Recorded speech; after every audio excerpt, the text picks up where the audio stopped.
back to the things at hand here. Enough lettuce talk. So the advocacy side.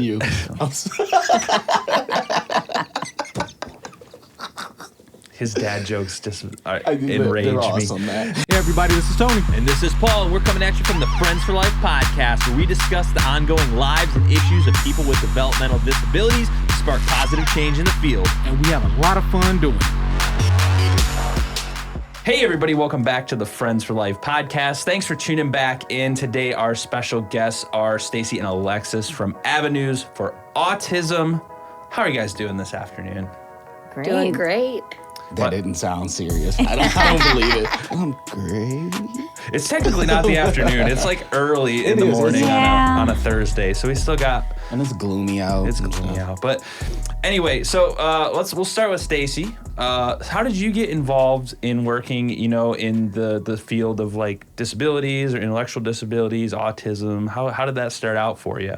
So for me, it's probably different than most of the people that I work with or we partner with. I've actually been in nonprofit my entire career, about 30 years. I was with the American Red Cross for 20 years nationally. I worked with the recruitment teams across the U.S. I then, our team disbanded, we'll call it that. I came to ProMedica Foundation, where I had met the board chair, who was also the board chair of that foundation. I met the board chair of Avenues for Autism, and also worked on a project with someone that is our current chair that was working for ProMedica.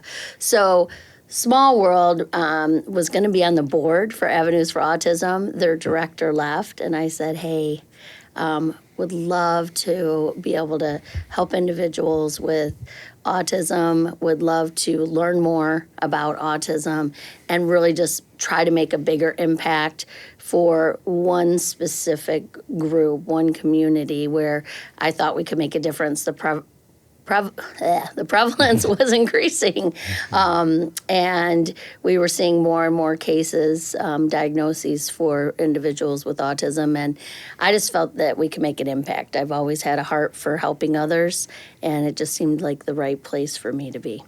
Absolutely, that's great. So, Alexis, conversely, how did this start for you?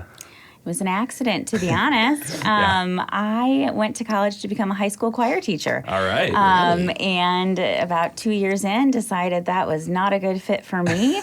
Went to my advisor and said, hey, find me a major that will take all of my music credits and I can still graduate on time. And you tell me what I'm going to be when I grow up. And so that was a bachelor's in human development. Through that time, I was volunteering at a domestic violence and sexual assault advocacy center. So I really loved human services, thought, okay, I'll do that. I'll go to graduate school because I'm still not really sure what I want to do. So I went to get my master's in social work at Case Western in Cleveland. And I interviewed for my first internship at an adult prison, thinking I wanted to work with adults. And, I'm 5'0", never been to Cleveland. I'd never driven on a toll road before I had traveled there for this interview. And the interviewer says, hey, Alexis, you don't need to be concerned about the inmates because they're going to be chained to the floor, see that loop beneath you. And I walked out and I called my advisor and said, hey, that's not going to be a good fit for me. So find me an internship with kids, and I don't care where it is, but I'm going to do that. So I ended up being placed in a residential treatment facility for children with severe behavioral and emotional needs, and definitely wasn't a good fit either. But in one of the groups that I was facilitating, there was a 14-year-old with autism. And I had never met anyone with autism before, didn't really know much about it, and just fell in love with the way that he thought and the way that he saw the world and just how he processed information. And so that really led me on this crazy, weird path of autism for whatever reason I didn't know. And then as luck would have it, I suppose luck is the word, I don't know. Fate would be a better word. There we go. My daughter ended up being diagnosed with autism about 10 years later. Really? So it was one of those weird things that you wonder why your life is going in the way it is, and then there it is. Yeah. Yeah, that's a good story. So I told you it was a long story. So, I think a lot of people that listen to this podcast might understand, but maybe for those who aren't as, informed, how does autism differentiate between, some other intellectual, developmental disabilities? Well, I can speak on behalf of my own family. While I don't have a child with autism, my children had ADHD. And so for them, there are a lot of stereotypes that come with that. There are certain behaviors that differ from autism, but also some similarities.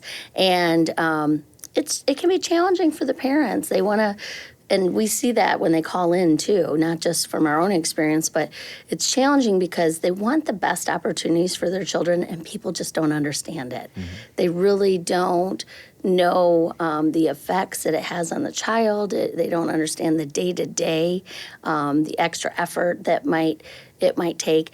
And the intent is, hey, I want the best for my child just like everybody else wants. I remember, and I hope he doesn't kill me for saying this, but I remember one of my kids saying to me, I don't want to take the medicine. I feel like I'm cheating. And I said, but your brain works differently, So while you're working hard and it becomes stressful to you to try and keep those A's and B's in school to be all that you can be, it may come easier for others or seem that it comes easier for others because they don't have ADD or ADHD. So you're just taking the medicine to put you at the same level and look at it that way.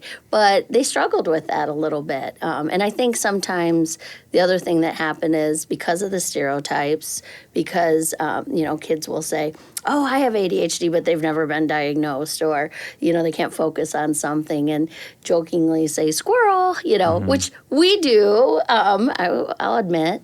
But with that diagnosis, it has been a challenge, and they've had to learn new behaviors to be able to reach out and get those opportunities that they want. And so as a parent, we want that for them, and we want to make sure that society can better understand the difficulties that they're up against, but make sure that those opportunities exist. Mm-hmm. Oh, I have a small question about that, because ADHD and medication taking to me is it's confusing. In the sense that a lot of people that I know who have it don't want to take the medication. Not so much because, your kid so elegantly put it. Look, neither one of us can talk today. That he felt as if he was cheating.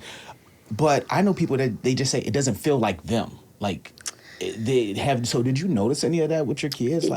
Yeah, they. That was the other. My daughter, I would say more so. She had the hyper activity part of it, and for her, when she would take the medicine, she'd have no appetite. She wouldn't feel like eating, and she'd be like, I wanna go with my friends and have pizza after the game or do these things, but I don't feel like eating. And so trying to figure out other things and what do I want to do instead. But part of that is a long process of figuring out the right dosage. Yeah. So, or the right pill. We must have tried probably 4 or 5 different types of medications throughout the years until they could feel more complete, I guess, in what they were taking.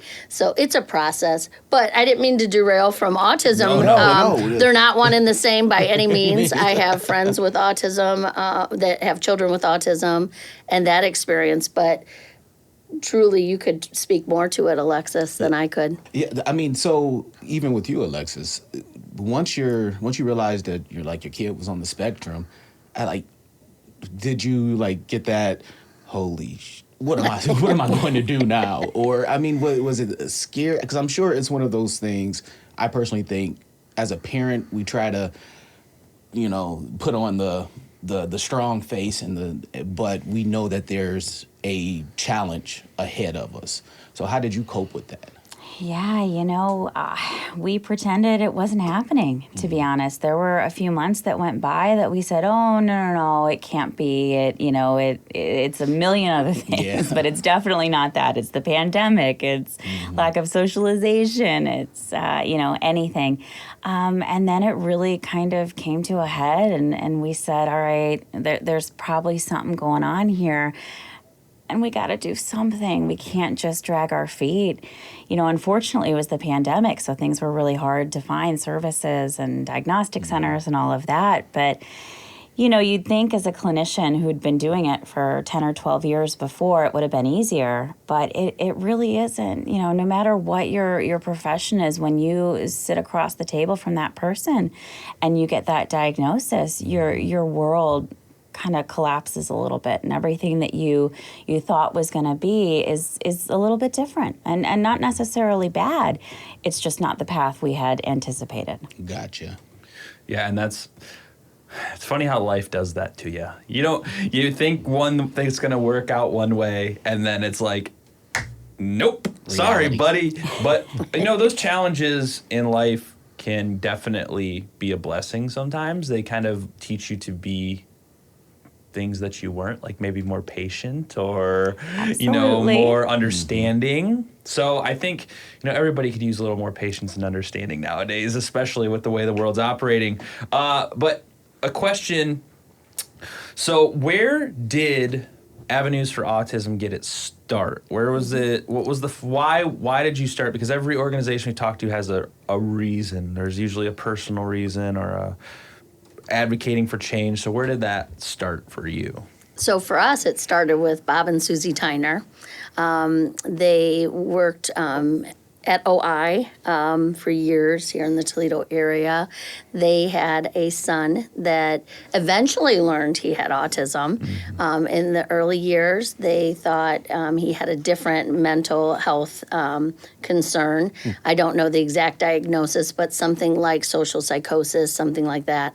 So he was being treated, and he's in his 70s now, so treatment was much different back then. You put him in mental health facilities, but they knew something was different for their son. They knew that diagnosis didn't seem quite right, so they kept on it, they kept researching it, and eventually, as autism became more prevalent, as they started to understand autism more, he was diagnosed as being an autistic adult, and with that, they started asking around. Actually, he was autistic young adult, but they started asking around. Well, there were no services, really, no resources. They were all dependent on their friends and family, and so they wanted to make a change. They wanted to be a resource for individuals and their families to get the support they need and to find those opportunities. So we like to say that Avenues for Autism is committed to helping everyone affected by autism live without limits. And that was really their philosophy, their hope, and now their legacy. When they started working with some groups, we facilitate the Autism Provider Network. They started to learn more about the gaps that exist in our community and to identify those gaps. And so what was originally called the Great Lakes Collaborative for Autism became Avenues for Autism. They've been around since 2004. They facilitated the APN, or Autism Provider Network. They helped with some funding in the community to identify those gaps and fill those gaps.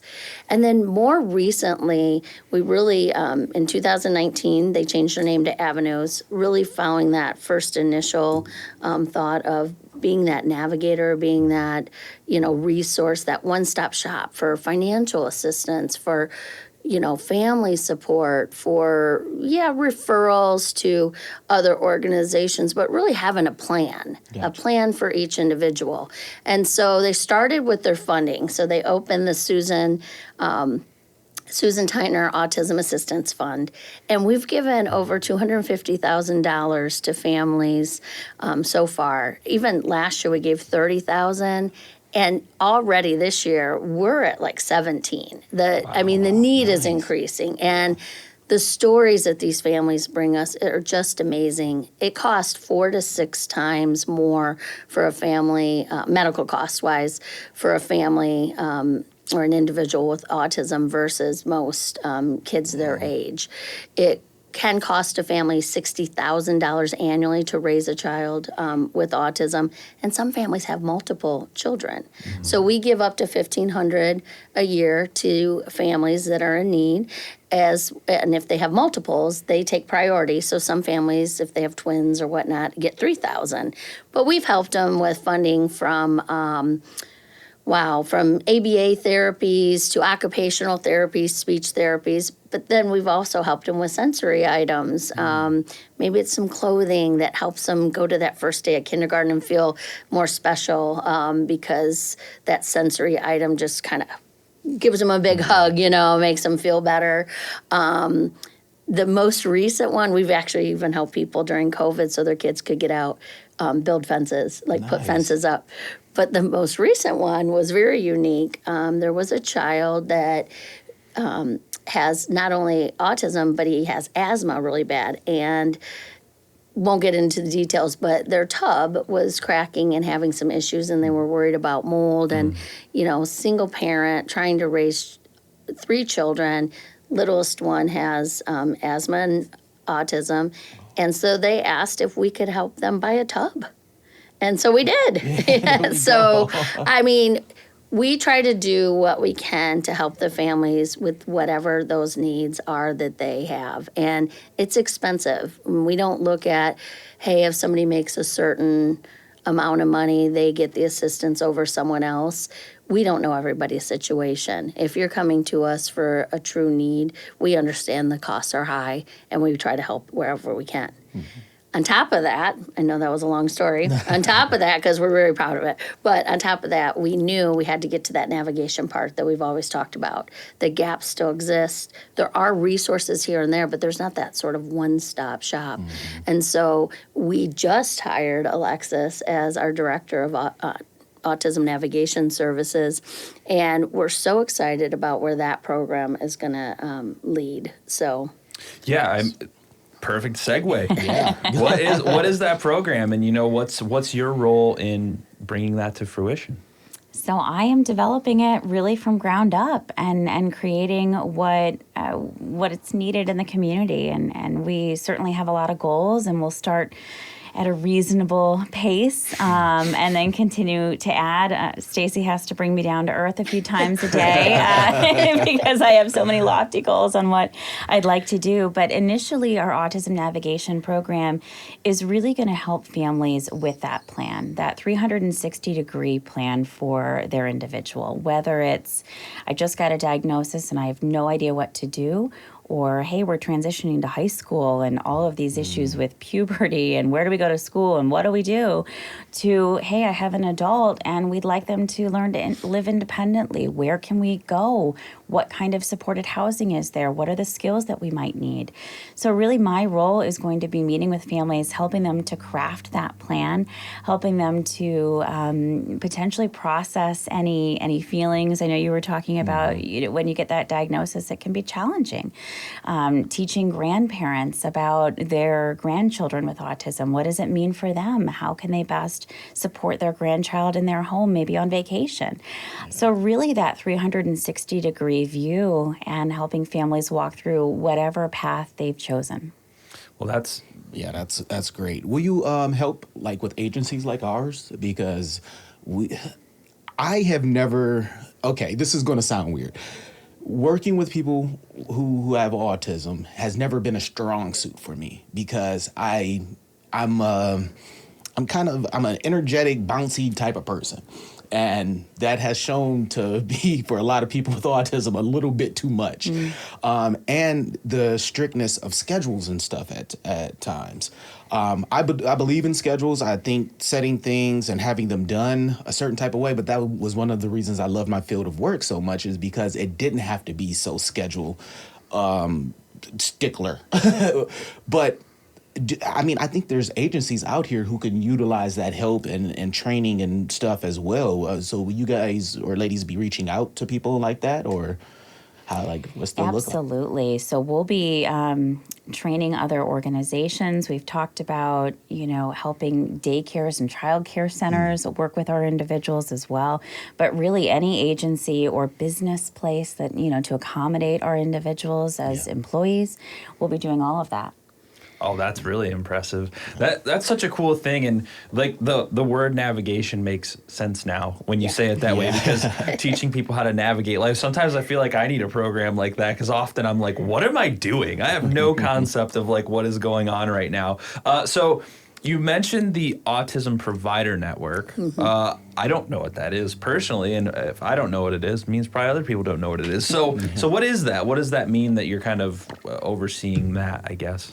Well, the Autism Provider Network started along with Great Lakes Collaborative for Autism, a huge financial contribution in the beginning from ProMedica.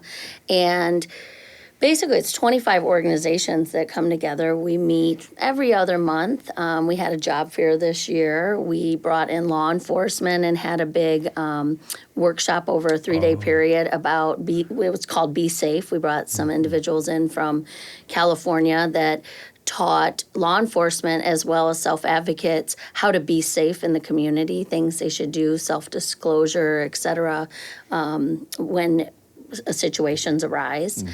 And that was very successful, I felt. We certified a lot of individuals so they could be training, which were members of this Autism Provider Network.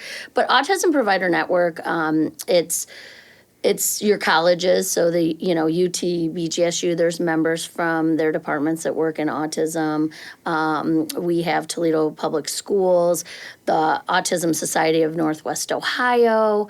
We work with, I know you had Dawn Bentley on. She just started her organization, CARE. Lucas County Board of DD. You name it, we all come together. We look at those gaps. We try to figure out how to make inroads in the gaps, and by identifying first and foremost, but who can take them on. And that's how the Autism Navigation Program really started for us. We met collaboratively over several months, looking at what would it even look like if we had this program, how robust, what's the scope really, where do we start? And then we started to develop that until we were at the point where we hired Alexis. Any of the organizations possibly could have taken it on at that point, depending on what their own resources were or whatnot. We decided that it fit with where we were going and what, again, the Tyners had originally planned to do. And we were leading that initiative, so it made sense. But our goal, hopefully, is that we have an autism-friendly community. And especially with the prevalence. And don't feel bad that sometimes it's hard to, I don't want to say relate to someone with autism. The spectrum's large. Yeah. You may actually relate to people more than you think. You probably don't even know they have autism, quite honestly. And yet there are some individuals that need more supports, right? So knowing that, finding, first and foremost, employers, those young adults that do want that independence, that they want to have a career of some sort, and maybe they're working full-time, maybe they're working part-time, but to be able to go to a job and, know they're making a difference is so important to so many families right now. But a lot of the employers, unfortunately, like you said, they're not sure how to handle certain situations. So eventually we hope to get to that. When Alexis said, Stacy has to rein me in on the lofty goals. It's definitely a goal in the future, but we have to start somewhere. Yeah. And so it'll grow over time, the program. But yes, we want an autism-friendly community, ultimately. That's good. That's good. Yeah, and it's so funny that you mentioned that, because you said you often know people that have autism without knowing that they have autism. And it's very funny you say that right now, because I'm part of this this gym, and it's a community, it's the same people every day, and it's classes and stuff. And one of the people that I've been going there for over 2 years now, and one of the people there just was the other day, it's oh yeah, I have autism. And I was I would have never known that. I would have never, ever known that. And it's just it's so common nowadays, and it's such a upfront thing that like I don't think it's like a scary word anymore. I mean, obviously different for you because you had a child diagnosed with autism, but it's not like when I was a kid you heard autism 15 years ago and you're like I didn't even know what it was, but now I think people have a better understanding of what it is. And, you know, as a parent specifically, you know, what are some of the challenges that you face? Not like specifically like in the house or like what are some of the things like with navigating regular life outside of the home, like school? What are some of the challenges that you kind of are starting to face? And I'm sure that's helping you make the program a lot better also because you have firsthand experience. Yeah. You know, the challenges never end. I wish that they would, you know, starting from the things in your house that might need to be modified to selecting a school that might be the right fit for your child. And there are a lot of options. You know, everything from a one-to-one facility to a public school that might have 26 children in that class.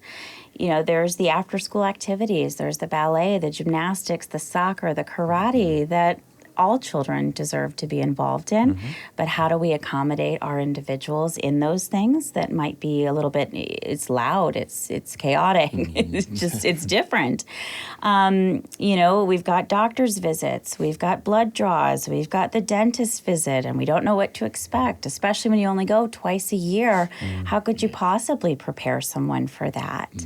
So really, you know, the things are endless, all the way to, gosh, what's going to happen when they grow up? Where do they live? How much money are we going to need to put in an account to make sure that she's going to be okay?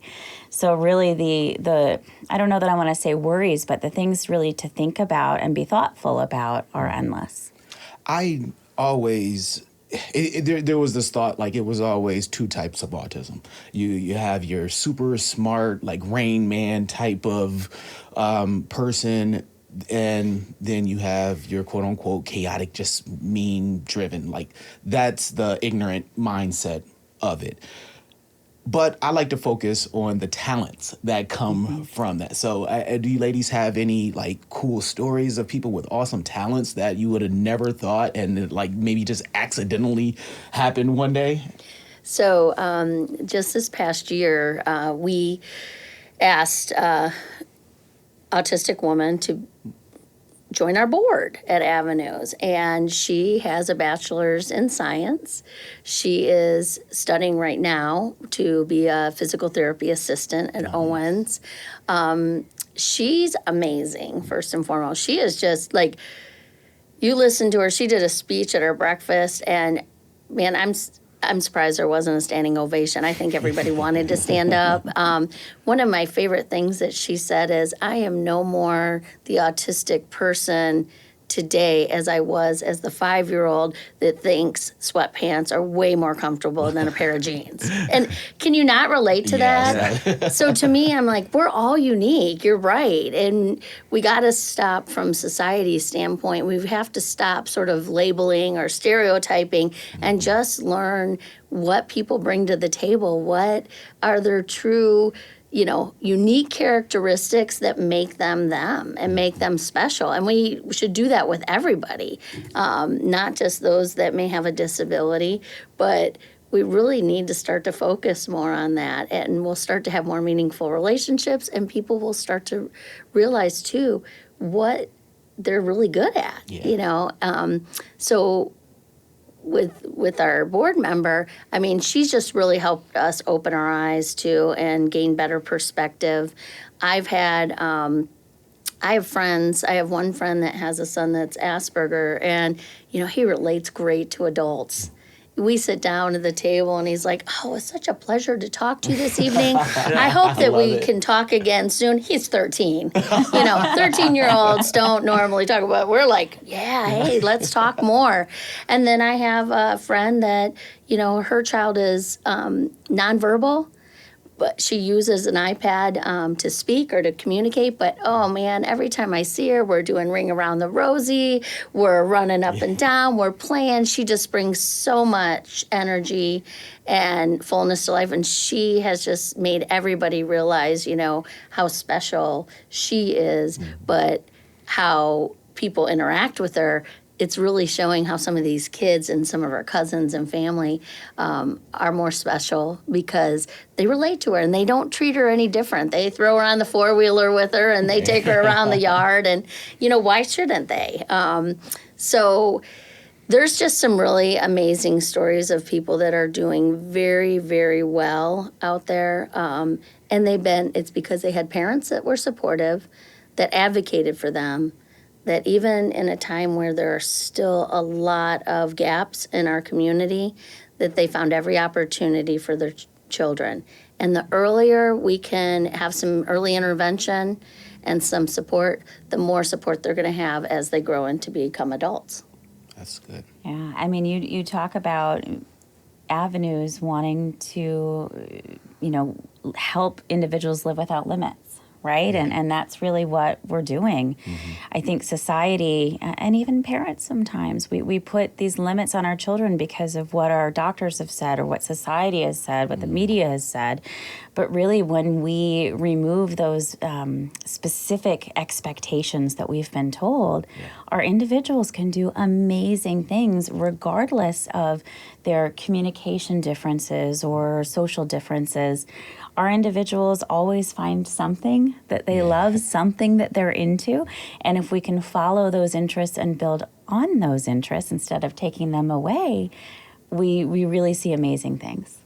And that's, something that I can kind of relate to on that is it's in today's world, everything is kind of standardized. And I just talking to a group of friends this morning about this, someone had posted, I'm in this group of wildlife photographers. I love wildlife photography. And someone posted hey, I got this book on wild foraging plants or some nerdy stuff like that.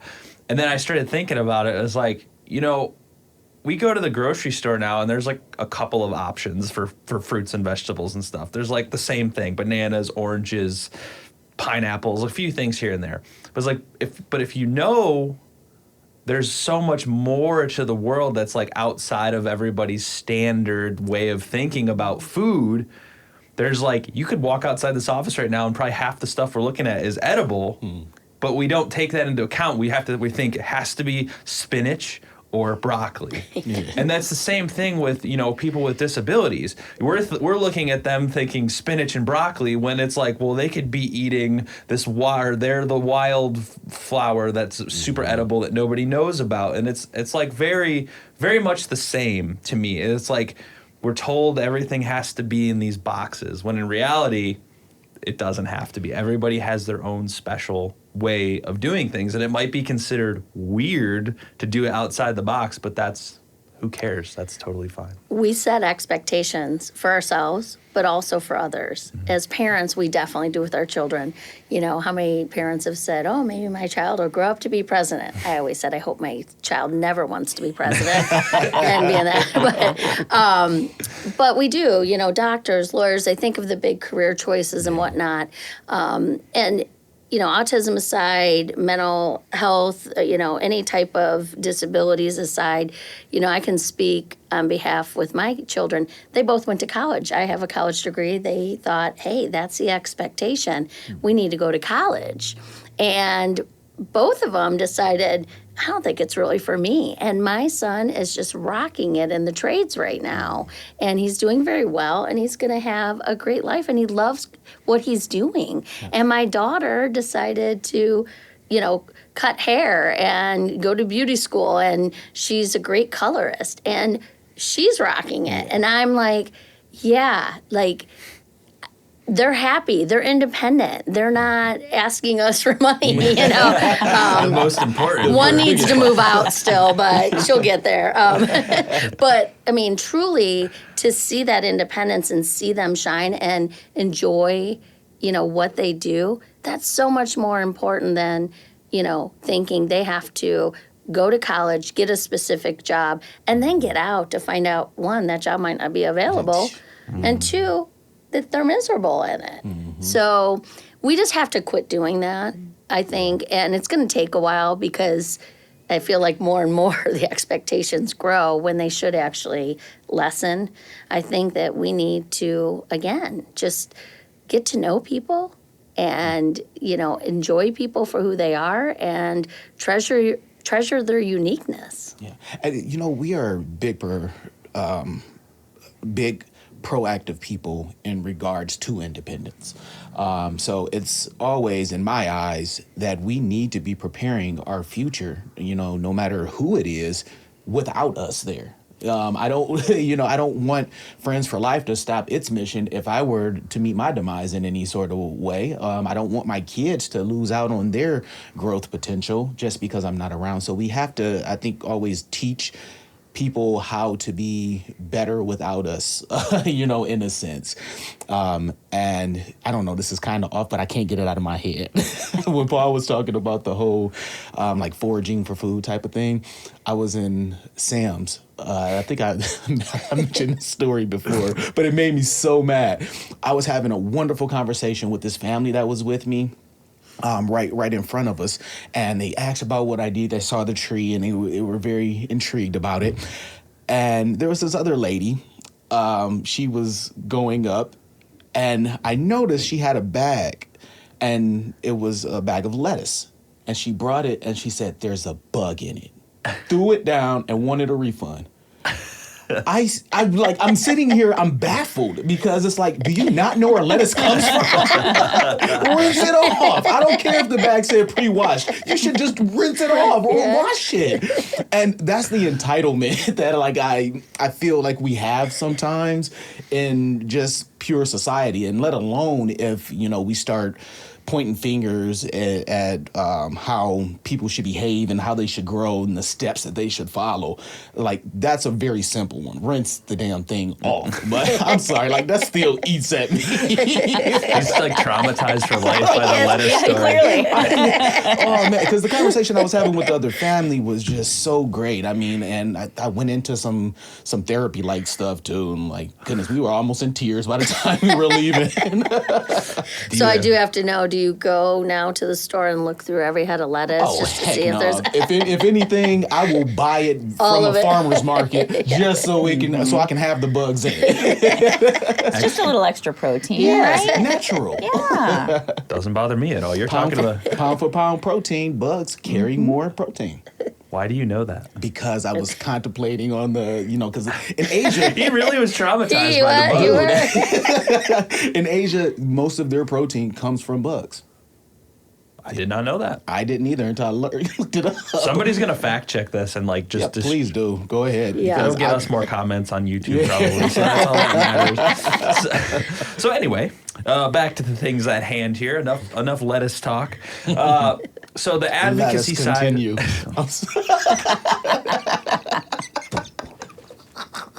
His dad jokes just enrage they're me. Awesome, man. The advocacy side of Avenues for Autism. So what does that look like? Because advocacy in this field is very important. Making sure that people are aware of what's going on, why the issues are important. You're getting me all messed up. What do you do on the advocacy side? What's your kind of what steps are you taking? What are you doing in the community? Things of that nature. Initially, right now, I came in 2 weeks before COVID hit. New staff, new name. They didn't really know who we were for a good year. Did our best to muddle through. Last year, saw a lot of growth and a lot of change, which enabled us to bring in the new program finally. But up to this point, the main things we've done is work with the Autism Provider Network, just trying to be in the know, to be understanding, to speak with one another about the important things and how we can make positive change. I've also reached out to some organizations like Toledo Museum of Art, and they are talking about their family center and how to change that and looking at universal design. And it was nice to have a seat at the table for once, because a lot of times people think, oh, we're talking about inclusion in the community and we're talking about perhaps somebody that has a physical disability, not necessarily a mental issue. And so with that, we started conversations like, maybe if you're rebuilding or remodeling, make sure there's, certain comfortable seating, make sure there's enough a space possibly to go to if they just need a moment to themselves, like if it gets noisy in the class or during the program. Are there lights that can be dimmed should they need that? And then we started talking more about inclusion, and I've had this conversation a lot with young adults that are autistic. To them, inclusion is a little different than maybe inclusion with parents and young kids. So it's great. Every year, Target does this special 2-hour shopping during the holidays around Thanksgiving, so that you can bring your kids, and anyone with autism comes through and they can go and do their shopping without feeling like society is putting pressures on them or has expectation. Oh, your child's misbehaving. You should do these things. I mean, it's really sad that happens. But so they give them this 2-hour window that they can come in. But when I talk to some of the young adults that have autism, they say, to me, I don't want to be excluded. I don't want to just be with everybody that has autism. Right. I want to be with neurodiverse and neurotypical mixed. And for people to realize, back to our earlier point, that I just might need to step away for a minute, or I might need something in particular, but it's easy to get, to help me get through this time. But they don't want to be excluded in any way or feel like they're put on some island all together. And it's like, oh, good, we solved it. We put them all on an island together. So, yeah, what does that tell you? That makes society even worse at looking at that. So those are the things that we're trying to have those conversations, and not necessarily just within our provider network, but with the Art Museum, with the Metro Parks, City of Toledo, and just starting those conversations. But what Alexis and her team are going to be doing is going to really help move the needle on that, I believe. So. Well, absolutely. And I was going to say the same thing. As a therapist, I've helped schools understand that just because the word autism is on a piece of paper doesn't mean that child can't go there and can't be successful in a nice private school that typically didn't, quote, accept individuals with autism. I've helped individuals become part of groups, whether it be Boy Scouts or Girl Scouts. I think you talked about 15 years ago autism being such a scary word, and it was then, and to some people it is now. They don't understand what it means. They're afraid of what might happen. They don't feel comfortable or competent to include our individuals in these groups. So part of my role is really going to be helping families reach out to those local organizations that they want to be involved in. If they want to send their child to Sunday school, let's figure it out. Let's talk to the leaders of that organization and do some education. Let's go over to Target and help the individual be successful, but maybe also give some suggestions to management, to associates. What can we do to help our individuals be successful and feel included in our community? Yeah, that is awesome. That is what is needed right now, because we always say, people with disabilities are often excluded from the conversation at a lot of things. Even in the inclusion, we just had Katie Shelley and Dawn Bentley in, and they were talking about that. Everybody else gets a seat at the table, and we're still sitting over here you're forgetting about accessing the building with people with wheelchairs. Hello. So I think that's very important, and that's what we're trying to do here at Friends for Life, is raise awareness through these conversations. These aren't always easy conversations to have, but they're useful conversations, I think. So I think this is a good point in the show, Tony, to play a little game show. What do you think about that? I think so. We should go to Rapid Fire! All right, I'm going to nail this. Rapid Fire is the would you rather part of the game show that you have to answer 3 questions very fast. Did I do it? Nope, terrible. I have a horrible introduction to this thing. I'm trying to get a soundbite so I can stop saying it, but I never say it. But basically, I'm going to ask you 3 questions, and would you rather. The quicker you can do it, the better it is, but sometimes they're funny. Okay. Ladies ready? I'm nervous about I this. know. You should be. Oh, great. I didn't go that bad with you ladies. Oh, yeah. Would you rather be an eagle for a day or a shark for a day? Eagle. Eagle. Okay. I Double like that. eagles. Right. Would you rather watch horror movies for the rest of your life or musicals? Musicals. Oh. Hands down. Okay, lastly, would you rather eat a bug or get stung by a bee? Get stung by a bee. Eat a bug. I'm highly allergic to bees, so I'd be dead. Well, good. We kept you alive and you got some protein. Wow, that was a very fast rapid fire. Yeah. We always Well, say you we're said rapid. opposites, so it's funny that we answered the same. Yes. Yeah. Well, great. You win a prize. Yeah. We don't know what it is, but the game where nobody wins. Some gum. That's all we got later out. That's right. But before we wrap up here, I'll give you both an opportunity to let people know where they can learn more about Avenues for Autism, whether you're on social media or websites and things like that. So let them have it. So Avenues for Autism can be found at avenuesforautism.org. That's our website. A lot of information there, especially right now we have our scholarship form for anyone that may need assistance with summer programs or other therapies and medical devices, etc. We have a Facebook page. We would love for people to like and follow us at our Avenues for Autism Facebook page. We also are, as I said, part of the Autism Provider Network and facilitate that. So we also have an Autism Provider Network of Northwest Ohio Facebook page. And we're just really glad to be here today. We really appreciate you having us and being able to share a little bit about autism. If you want to know more about how you can get involved with our organization, or if somebody wants to know how we might be able to support their family and their individual more, we are happy to do so and have those conversations. So.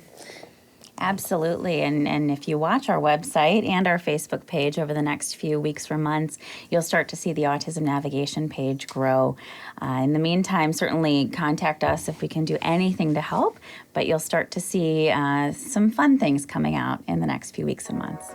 Well, that is great. And Yeah. and I want to thank both of you for coming into the studio and having this awesome conversation. I hope everybody listening has gotten something out of it, because I did. I learned quite a bit. So thank you both very much. Thank you. Thank you. Thank you.